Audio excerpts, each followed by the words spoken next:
Well, here we are again. Paris is burning yet again. The city of light reduced to a flickering bonfire of chaos, courtesy of its latest wave of uninvited guests. Migrants running riot, torching cars, smashing windows, and turning the streets into a scene from some, I don't know, dystopian movie you'd switch off halfway through because it's too bloody depressing. And yet here we are, living it. Isn't diversity just brilliant?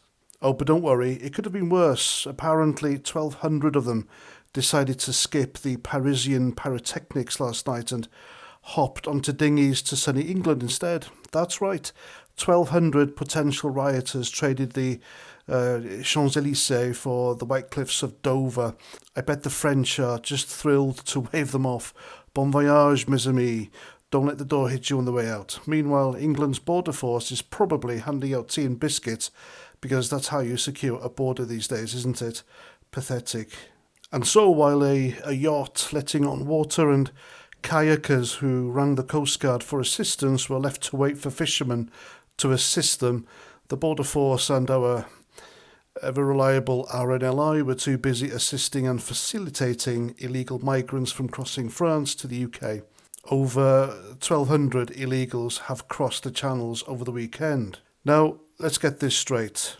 This isn't about hate, this is about reality staring you in the face while the politicians and the media cheerleaders pretend it's just a bad dream. Paris, the, once jewel of Europe, is starting to look like a war zone every other weekend. And why? Because someone somewhere decided that open borders and zero vetting was the key to a utopian future.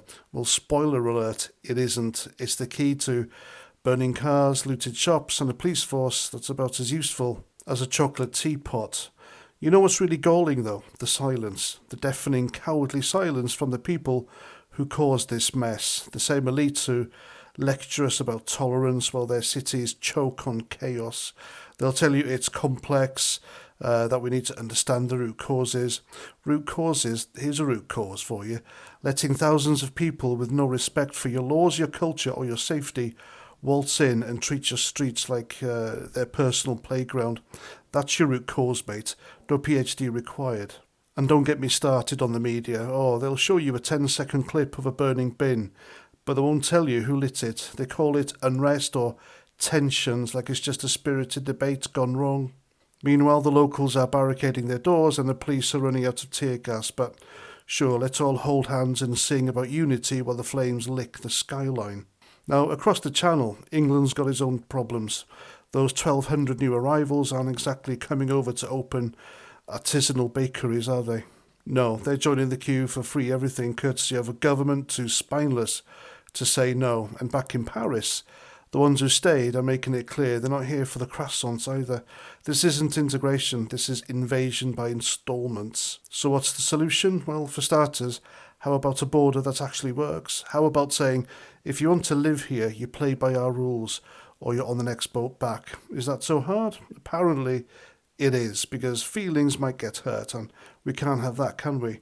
Better let Paris burn than to offend someone who thinks setting fire to a bus is a valid form of, I don't know, self-expression.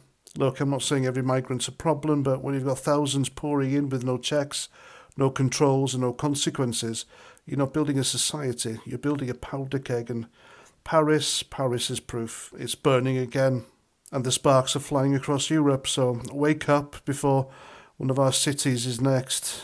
And there we go. I'm Paz49, thanks for watching, and until the next time, chin up and Roger Trout.